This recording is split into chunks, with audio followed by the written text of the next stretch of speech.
الحمد للہ وحدہ والصلاة والسلام علی من لا نبی بعدہ اما بعد فاعوذ باللہ من الشیطان الرجیم بسم اللہ الرحمن الرحیم فإن آمنوا بمثل ما آمنتم به فقد اهتدوا قال النبی صلی اللہ علیہ وسلم حسین منی وأنا من الحسین او کما قال صلی اللہ علیہ وسلم صدق اللہ وصدق رسولہ النبی الکریم اللہم صلی علی محمد وعلی آل محمد کما صلیت علی ابراہیم وعلی آل ابراہیم انک حمید مجید اللہم بارک علی محمد وعلی آل محمد کما بارکت علی ابراہیم وعلی آل ابراہیم انک حمید مجید۔ اللہ تعالی نے ہمیں جو عقائد عطا فرمائے ان عقائد کے اندر ایک عقیدہ تمام معزز شخصیات کا، تاریخی شخصیات کا احترام کرنا، یہ ہمارے عقائد کا حصہ ہے۔ انہی عظیم شخصیات میں سے ایک بہت بڑی عظیم شخصیت، جس شخصیت کو صفات کے اعتبار سے دیکھا جائے، کمالات کے اعتبار سے دیکھا جائے، نام کے اعتبار سے دیکھا جائے، نسبت اور برکت کے اعتبار سے دیکھا جائے، مقام اور موت کے اعتبار سے دیکھا جائے تو وہ شخصیت نرالی شخصیت ہے، بڑے مقام کی حامل ہے، محبت کا حق رکھتی ہے۔ اس عظیم شخصیت کا نام سیدنا حسین بن علی رضی اللہ تعالی عنہما، آپ صلی اللہ علیہ وسلم کے نواسے ہیں۔ سیدہ فاطمہ الزہرا رضی اللہ تعالی عنہا کے لخت جگر ہیں۔ سیدنا علی المرتضیٰ شیر خدا رضی اللہ تعالی عنہ کے بیٹے ہیں۔ آپ صلی اللہ علیہ وسلم کے مشابہ ایک عظیم آپ کی اولاد ہیں۔ آپ صلی اللہ علیہ وسلم کے اس نواسے سیدنا حسین بن علی رضی اللہ تعالی عنہ کو 10 محرم الحرام 61 ہجری کو کربلا کے اندر انتہائی بے دردی کے ساتھ شہید کر دیا گیا۔ سیدنا حسین بن علی رضی اللہ تعالی عنہ ہمارے ایمان کا حصہ ہیں۔ سیدنا حسین بن علی رضی اللہ تعالی عنہ ہمارے عقائد کا حصہ ہیں۔ سیدنا حسین بن علی رضی اللہ تعالی عنہما ہمارے ایمان کا حصہ ہیں۔ ان کے بغیر ہمارا ایمان مکمل نہیں ہوتا۔ حضرت حسین رضی اللہ تعالی عنہ کے ساتھ محبت کرنا ایمان کا جز ہے۔ حضرت حسین رضی اللہ تعالی عنہ کے ساتھ جو شخص محبت نہیں کرتا، جو شخص ان کے ساتھ صدق دل کے ساتھ ایمان نہیں رکھتا، اہل سنت والجماعت کے موقف کے مطابق اس شخص کا اسلام کے ساتھ کوئی تعلق نہیں ہے۔ اللہ تعالی نے جتنی بھی اس دنیا کے اندر محبت کرنے کی وجوہات اور اصول بنائے، کسی بھی اصول اور کسی بھی وجہ میں اگر دیکھا جائے تو سیدنا حسین رضی اللہ تعالی عنہ کی شخصیت وہ اصول اور وہ صفات رکھتی ہے کہ حضرت حسین رضی اللہ تعالی عنہ کے ساتھ محبت کرنی چاہیے۔ ان صفات میں سے ایک صفت کہ ایک شخص کو اگر کسی دوسرے شخص کے ساتھ محبت ہوتی ہے، اس کی ایک وجہ یہ ہوتی ہے کہ جی یہ شخص بہت بڑی صفت کا مالک ہے، اس کے پاس بڑی صفات ہیں، اور اگر صفات کے اعتبار سے دیکھنا ہو تو اللہ تعالی نے حضرت حسین رضی اللہ تعالی عنہ کو بہت بڑی صفات عطا فرمائی تھی۔ آپ رضی اللہ تعالی عنہ انتہائی سخی تھے۔ سیدنا حسین رضی اللہ تعالیٰ عنہ انتہائی عمدہ با اخلاق انسان تھے۔ حضرت حسین رضی اللہ تعالیٰ عنہ کے ساتھ اگر صفات کے اعتبار سے محبت کرنی ہو تو یہ حضرت حسین رضی اللہ تعالیٰ عنہ کا حق ہے کہ سب سے بڑھ کے ان سے محبت کی جائے۔ اگر کمالات کے اعتبار سے کسی شخص کے ساتھ محبت کی جائے تو سیدنا حسین بن علی رضی اللہ تعالیٰ عنہما کی شخصیت یہ کمال رکھتی ہے کہ ان کے ساتھ محبت کرنی چاہیے۔ یا پھر لوگ اس وجہ سے بھی محبت کرتے ہیں، او جی اس شخص کی رشتہ داری بڑی اعلیٰ ہے، اس شخص کی نسبت بڑی عمدہ ہے، اس شخص کا مقام بڑی اعلیٰ شخصیت کے ساتھ ملتا ہے، تو اس کے ساتھ ہم اس لیے بھی محبت کریں گے کہ جی اس کے رشتہ داری بڑی اونچی ہے۔ تو سیدنا حسین بن علی رضی اللہ تعالیٰ عنہما وہ عظیم انسان ہیں، اگر رشتہ داری، تعلق اور نسبت کی وجہ سے محبت کی جائے تو سیدنا حسین رضی اللہ تعالیٰ عنہ یہ حق رکھتے ہیں کہ ان کے ساتھ نسبت کی وجہ سے محبت کی جائے اور دل و جان سے محبت کی جائے۔ بعض لوگ اس بنا پر بھی محبت کرتے ہیں۔ محبت کے اصولوں میں ایک اصول یہ بھی ہے کہ جی جانے والے شخص کا خاتمہ اچھا ہوا، اس کی موت بڑی اچھی ہوئی، اس لیے بھی ہم اس کا احترام کرتے ہیں۔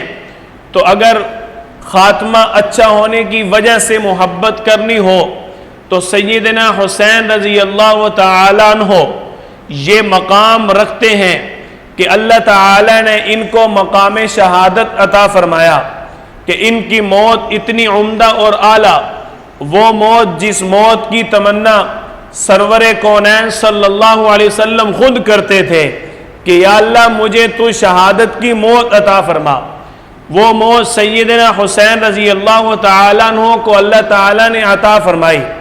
اگر اچھی موت کی وجہ سے محبت کرنی ہو تو سیدنا حسین رضی اللہ تعالیٰ عنہ کی شخصیت یہ حق رکھتی ہے کہ اچھی موت مقام شہادت کی وجہ سے ان کے ساتھ محبت کی جائے۔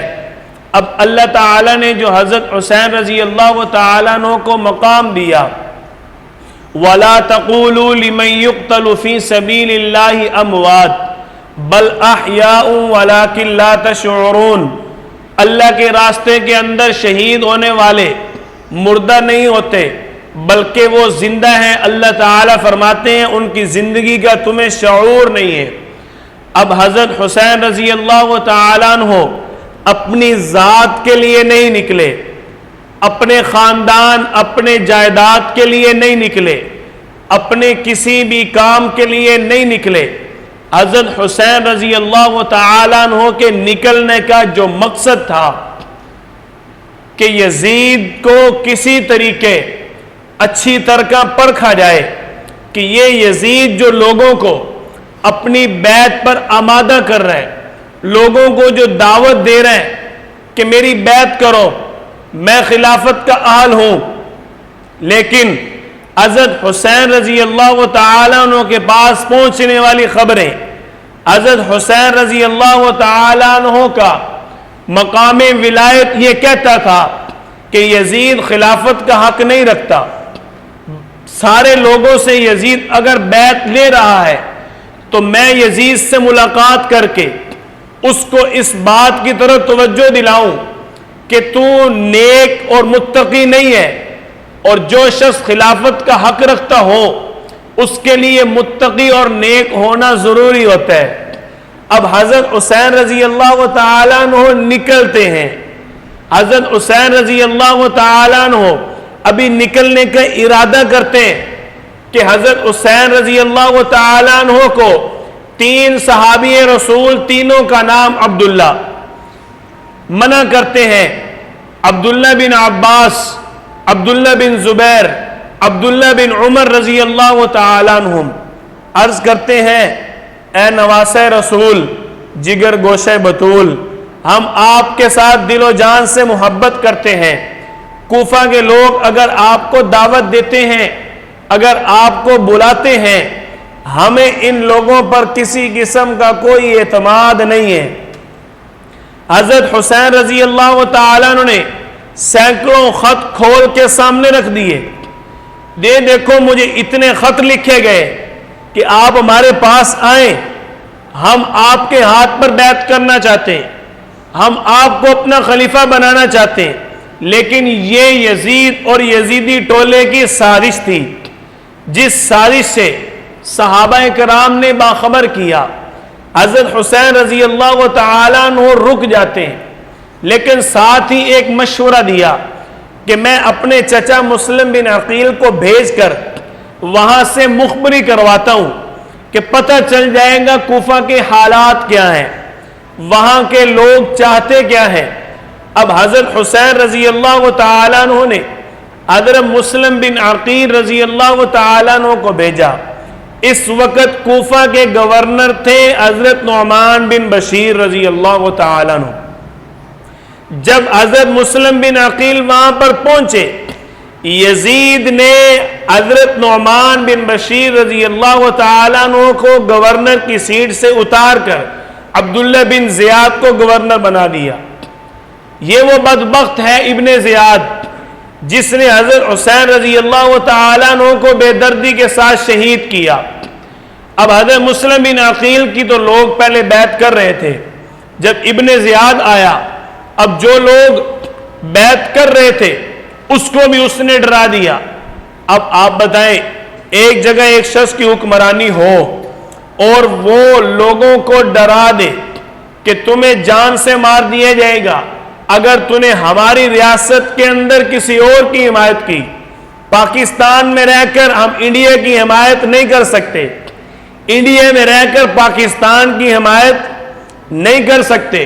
اس نے ڈرا دیا، اپنا آرڈر جاری کر دیا، اور اسی وجہ سے اس نے حضرت مسلم بن عقیل کو شہید بھی کروا دیا.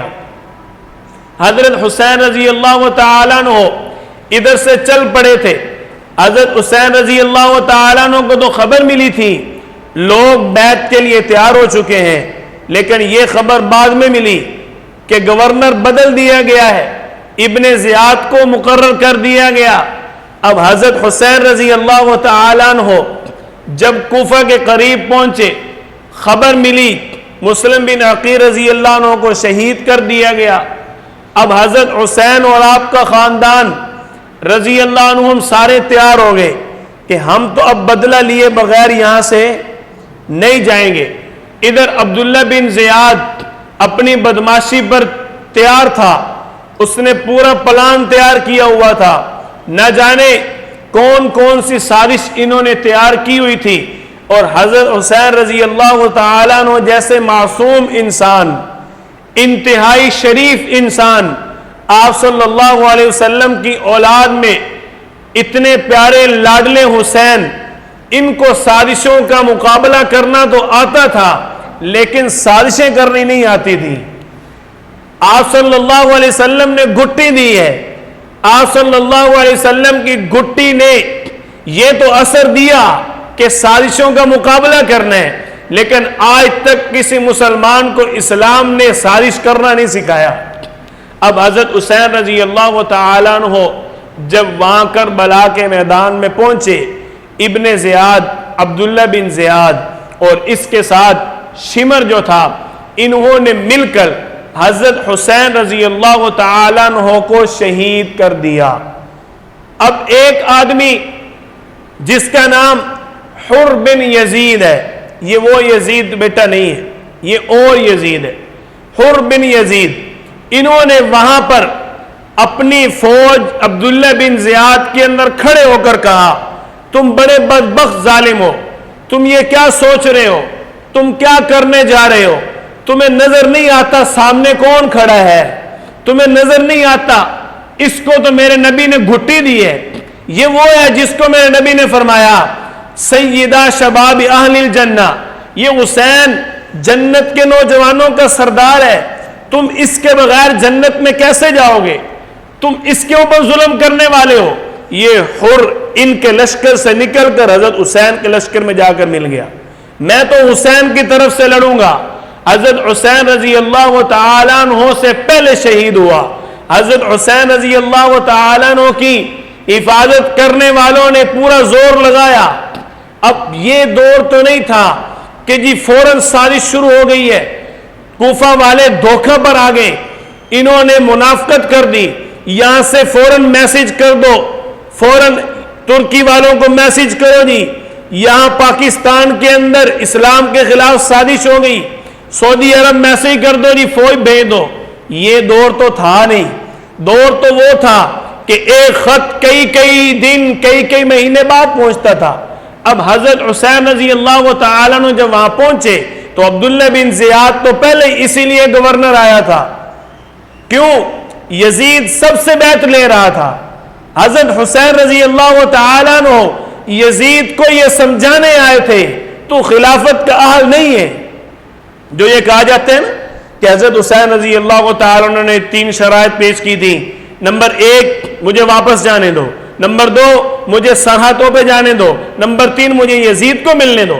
یہ 3 شرائط کہا جاتا ہے نا. اور دلیل کیا دیتے ہیں, اگر یزید قاتل تھا تو بھئی حضرت حسین یزید کو کیوں مل رہے ہیں؟ کہتے ہیں نا بھائی حضرت حسین رضی اللہ تعالی عنہ یزید کے پاس اس لیے جا رہے تھے کہ تو خلافت کا اہل نہیں ہے. حضرت حسین کے پاس بھی پیغام پہنچا کہ آپ بھی یزید کی بیعت کریں. اب حضرت حسین رضی اللہ تعالی عنہ نے اگر یزید کی بیعت کرنی تھی تو پیغام بھیج دیتے. کیوں جی؟ جب سارے لوگ اپنے اپنے سردار سارے پیغام بھیج رہے ہیں, ہمارے علاقے کی طرف سے ہم نے بیعت کی ہے, سارے بیعت پر آ رہے ہیں, تو حضرت حسین رضی اللہ تعالی عنہ کیا بیعت کا اعلان نہیں بھیج سکتے تھے؟ بھیج سکتے تھے. حضرت حسین رضی اللہ تعالی عنہ نے یہ بات سمجھانی تھی کہ جس طرح امیر معاویہ رضی اللہ تعالی عنہ کے ہاتھ پر میرے بھائی نے بیعت کی تھی, وہ اہل تھے, اگر تو اہل بن جائے گا تو کام چلے گا, کیونکہ تو متقی نہیں ہے, تو پرہیزگار نہیں ہے, تو فاسق فاجر ہے, ان ساری چیزوں کو چھوڑے گا تو خلافت کا اہل ہوگا. اب خاندان رسول, وہ تو رسول صلی اللہ علیہ وسلم کی سنت کو زندہ کرنے والے, اعمال کی ترغیب دینے والے, ان اللہ یأمر بالعدل والاحسان, اچھی بات کا حکم دینے والے, وینہا عن المنکر, بری بات سے منع کرنے والے. یہ اپنے نانا کا پیغام حضرت حسین نے دینا تھا. لوگ اپنی طرف سے باتیں بنا لیتے ہیں. ان کو 1400 سال پہلے پتہ ہے کہ حضرت حسین رضی اللہ تعالی عنہ نے وہاں جا کے بیعت کرنی تھی. اگر کہتے ہیں کہ یزید کا اس میں تعلق نہیں ہے, کہتے ہیں جی یزید کا حضرت حسین رضی اللہ تعالی عنہ کی شہادت کے ساتھ کوئی تعلق نہیں ہے, تو پھر یزید نے ان کو بعد میں سزا کیوں نہ دی؟ حضرت حسین کا خون کوئی عام خون تھا, آپ صلی اللہ علیہ وسلم کا خاندان ہے, آپ صلی اللہ علیہ وسلم کی اولاد ہے, آپ صلی اللہ علیہ وسلم نے گھٹی دی ہے, جنت کے نوجوانوں کے سردار ہیں جن کے بغیر جنت مکمل نہیں ہوتی. کیا ان کا خون کوئی عام خون ہے؟ پھر اب وہ بیٹھا ہے تخت خلافت پر, تخت خلافت پر بیٹھنے والا تو بڑی بات ہے, عام انسان اگر کسی کا قتل کر دے اس کا قصاص لازمی ہے. کتب علیکم القصاص فی القتل الحر بالحر والعبد بالعبد, اللہ کا قرآن اعلان کر رہے ہیں. تو یہ آیت اس سے پہلے نازل ہو چکی تھی. یہ آیت آپ صلی اللہ علیہ وسلم پر مدینہ طیبہ میں اتری. آپ صلی اللہ علیہ وسلم کے دنیا سے جانے سے 50 سال بعد یہ واقعہ پیش آ رہا ہے. تو پھر وہ قصاص کیوں نہ لیا یزید نے؟ اللہ کے حکم کا انکار کیا کہ نہیں؟ اور جو اللہ کے حکم کا انکار کر رہے وہ کبھی بھی خلافت کا اہل نہیں ہوتا. اس میں کوئی لمبی چوڑی بات نہیں ہے, آسان سی بات ہے. اور جی انہوں نے اس کو شرمسار کیا, کوسا, اور ان کو کہا کہ لعنت ہو, تم نے یہ کیا کر دیا, نواز رسول کو شہید کر دیا, بڑی ملامت کی انہوں نے. بس قرآن کہہ رہا ہے کتب علیکم القصاص, بدلہ لینا ہے بھائی, اور تو کہہ رہا ہے صرف ملامت کر دی یزید نے. ساری جھوٹی کہانیاں تھی, سارا جھوٹ ہے, کوئی ملامت نہیں کی اس نے. اور یزید نے اس کے علاوہ بھی کئی اسلام پر ظلم کیے. سعید بن مسیب بہت بڑے تابعی گزرے ہیں, آپ صلی اللہ علیہ وسلم کے صحابہ کے شاگرد ہیں، یہ فرماتے ہیں کہ یزید کے دور کے اندر ایک مرتبہ یزید کی فوج نے مدینہ طیبہ پر چڑھائی کی، تو اس کی فوج کی چڑھائی کی وجہ سے 3 دن مسجد نبوی میں اذان نہیں ہوئی۔ میں مسجد نبوی کے اندر چھپ کر بیٹھا رہا، روضہ رسول سے 3 دن اذان کی آوازیں آتی تھی۔ لوگ کہتے ہیں آپ صلی اللہ علیہ وسلم روزے میں زندہ نہیں ہیں۔ بھائی یہ تابعی ہیں، اس دور کے اپنی آنکھوں کا دیکھا واقعہ بیان کر رہے ہیں۔ فرماتے ہیں کہ میں 3 دن آپ صلی اللہ علیہ وسلم کے روزہ رسول سے اذان کی آواز سنتا تھا۔ کیوں؟ اس بدبخت کی فوج نے یہاں پر پابندیاں لگا دی تھی۔ پھر کہتے ہیں جی یزید کے دور کے اندر بیت اللہ کو جلایا گیا ہے۔ صحیح مسلم کے اندر حدیث مبارک ہے، ہمیں صحیح بخاری کے حوالے دیتے ہیں، کہتے ہیں جی آپ صلی اللہ علیہ وسلم نے فرمایا تھا کہ جی قسطنطنیہ کو جو فتح کرے گا اس کا جو امیر ہوگا وہ جنت میں جائے گا، اور قسطنطنیہ بحری بیڑے کے جہاد کے اندر یزید شریک تھا۔ ہم کہتے ہیں بھائی اول جیشن کے الفاظ ہیں، اول جیشن، پہلا لشکر، پہلے لشکر کے اندر یزید کہاں تھا؟ پہلے لشکر کے اندر تو حضرت خالد بن ولید رضی اللہ تعالیٰ عنہ کے بیٹے ہیں، عبد الرحمن بن خالد بن ولید رضی اللہ تعالیٰ عنہ۔ وہ لشکر حضرت امیر معاویہ کے دور میں ہوا۔ اول جیشن کے الفاظ ہیں۔ ساری باتیں اپنی طرف سے من گڑت بنانے کے لیے مسلمانوں کو 2 رائے کا شکار کیا گیا۔ آسان سی بات ہے، تفصیل میں جانے کی ضرورت نہیں ہے۔ اللہ کا قرآن کہہ رہے ہیں، اللہ نے حکم نازل کر دیا، عام انسان کے قتل کا بدلہ قتل قصاص ہے، اللہ کا قرآن کہہ رہے ہیں۔ تو وہ حضرت حسین عام انسان نہیں ہے، وہ تو امام الانبیاء کا لخت جگر ہے، وہ تو اعظم الانبیاء کا نواسہ ہے۔ اللہ تعالیٰ نے حضرت حسین رضی اللہ تعالیٰ عنہ کو جو سب سے بڑا مقام دیا وہ مقام صحابیت ہے، اور حضرت حسین رضی اللہ تعالیٰ عنہ وہ عظیم انسان ہیں جو صحابی رسول بھی ہیں، خاندان رسول بھی ہیں۔ اور صحابی رسول اللہ تعالیٰ نے قرآن پاک میں فرمایا اولئک هم المتقون، وہ متقی حسین ہے۔ اللہ تعالیٰ نے قرآن پاک میں فرمایا فَإِنْ آمَنُوا بِمِثْلِ مَا آمَنْتُمْ بِهِ فَقَدِ اهْتَدَوْا، وہ معیار ایمان جو اللہ نے صحابہ کو فرمایا وہ معیار ایمان حسین ہے۔ حضرت حسین جیسا ایمان قابل قبول ہے۔ اللہ نے اولئک هم الراشدون فرمایا، وہ خلیفہ راشد، اور وہ مقام جو اللہ تعالیٰ نے رشد و ہدایت کا عطا فرمایا وہ سیدنا حسین کو عطا فرمایا۔ جتنے بھی اللہ تعالیٰ نے صحابہ کرام کے فضائل اور مقام قرآن کریم کے اندر بیان فرمائے، سارے مقامات کا، سارے فضائل کا، ساری آیات کا مصداق حضرت حسین رضی اللہ تعالیٰ، صحابی رسول بھی ہیں، خاندان رسول بھی ہیں۔ اللہ تعالیٰ نے اتنا مقام عطا فرمایا۔ آپ صلی اللہ علیہ وسلم کیا فرماتے ہیں؟ حسین منی وانا من الحسین، حسین مجھ سے ہے، میں حسین سے ہوں۔ ایک تو ہمارا یہ بڑا مسئلہ بن چکا ہے، جو کوئی اگر اہل بیت خاندان رسول صلی اللہ علیہ وسلم کی زیادہ فضیلت بیان کرے ہم اس کو فوراً کہتے ہیں اے بھائی لگتا ہے مولوی اور ادھر الگن۔ اور بھائی میں آپ کو ایک مثال دے کے بات ختم کرتا ہوں، خاندان رسول صلی اللہ علیہ وسلم کے ساتھ ہمیں صحیح محبت ہے، اصل ہم محبت کرنے والے ہیں۔ میں آپ میں سے کسی کو کہہ دوں کہ تیری بیٹی اجڑ گئی، آپ برداشت کریں گے؟ کیوں جی؟ آپ برداشت کریں گے؟ کوئی بندہ برداشت کرے گا اس بات کو؟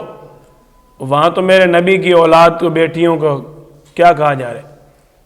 سیدنا علی المرتضی رضی اللہ تعالیٰ عنہ کی بیٹی ہے حضرت زینب، حضرت حسین رضی اللہ تعالیٰ عنہ کی بہن ہے، اور کیا کہا جا رہا ہے؟ اجڑ گئی۔ نعوذ باللہ، استغفر اللہ، معاذ اللہ، ڈوب مرنے کا مقام ہے۔ اپنی بیٹی کے بارے میں یہ الفاظ برداشت نہیں کرتا جو الفاظ میرے نبی کی اولاد کی بیٹیوں پر بولتا ہے۔ اس سے کیا واضح ہوتا ہے کہ ان کا اہل بیت کے ساتھ کوئی تعلق نہیں ہے۔ تو خاندان رسول صلی اللہ علیہ وسلم کے ساتھ ہمارا تعلق اور صحیح تعلق ہمارا ہے۔ انہوں نے سر کٹوا دیا، نماز نہیں چھوڑی، یہاں تو نماز کا وجود ہی نہیں ہے۔ نماز والے تو ہم ہیں، جس نماز کے وقت حضرت حسین رضی اللہ تعالیٰ سر کٹوا رہے ہیں، ان کے پورے مذہب کے اندر وہ نماز ہی نہیں ہے، عصر کی نماز کا وقت تھا۔ آپ دیکھیں تو پھر ہم کیوں یہ سوچتے ہیں؟ آپ صلی اللہ علیہ وسلم کے خاندان کے ساتھ محبت کرنا ایمان کا حصہ ہے۔ جو شخص اس بات کو نہیں مانتا، اس کے اسلام کے ساتھ کوئی تعلق نہیں ہے۔